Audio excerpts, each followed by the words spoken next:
Kementerian Pendayagunaan Aparatur Negara dan Reformasi Birokrasi Kemenpan RB baru saja mengeluarkan aturan baru soal pegawai pemerintah dengan perjanjian kerja atau P3K paruh waktu.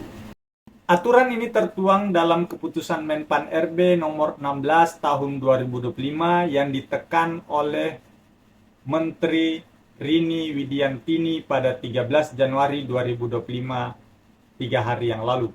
Penasaran apa saja sih yang berubah? Ayo kita simak penjelasannya. Nah, apa itu P3K paruh waktu? Dalam peraturan tersebut disebutkan bahwa P3K paruh waktu ini sebenarnya adalah pegawai aparatur sipil negara yang diangkat lewat perjanjian kerja. Nah, gaji yang diterima disesuaikan dengan anggaran yang ada di instansi pemerintah. Jadi, kalau kamu pernah dengar tentang pegawai dengan status P3K, yang satu ini sedikit berbeda karena durasi kerjanya yang lebih fleksibel. Pertanyaannya, siapa saja yang bisa mendaftar sebagai P3K paruh waktu? Yang pertama, yaitu tenaga honorer yang terdaftar di database non-ASN, Badan Kepegawaian Negara, punya peluang besar untuk buat jadi P3K paruh waktu. Ya, tenaga honorer yang sudah ikut seleksi CPNS 2024 atau P3K 2024 tapi belum lolos, atau mereka yang sudah melalui seleksi P3K tahap 1 tapi belum diangkat karena pelamar terlalu banyak, juga bisa ikut serta dalam P3K paruh waktu. Jadi, bagi para tenaga honorer yang belum beruntung, jangan khawatir, ini kesempatan baru untuk tetap bisa berubah status menjadi ASN. Statusnya ASN loh, jangan salah. Meskipun bekerja paruh waktu, status kamu nanti tetap sebagai ASN di instansi pemerintah dengan nomor induk P3K atau identitas pegawai ASN. Lumayan bukan? Tetap statusnya sebagai ASN. Nah, berapa lama masa kerjanya?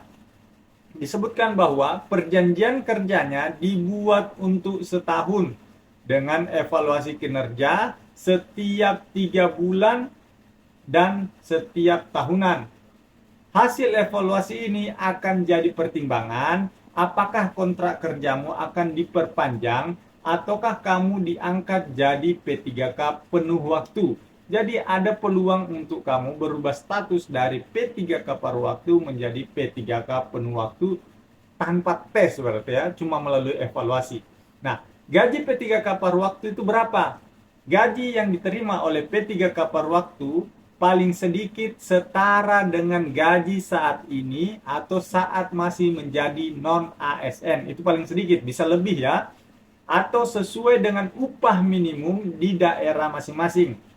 Selain itu, bisa juga dapat fasilitas lain sesuai aturan yang berlaku. Lumayan buat tambah-tambah penghasilan, ya.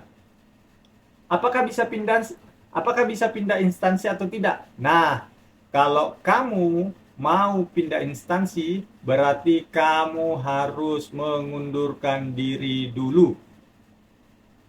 Jadi, keputusan untuk pindah instansi bukan hal yang mudah. Karena memang jika terdaftar sebagai P3K tidak boleh pindah instansi. Nah, jabatan apa saja yang dibutuhkan untuk P3K paruh waktu?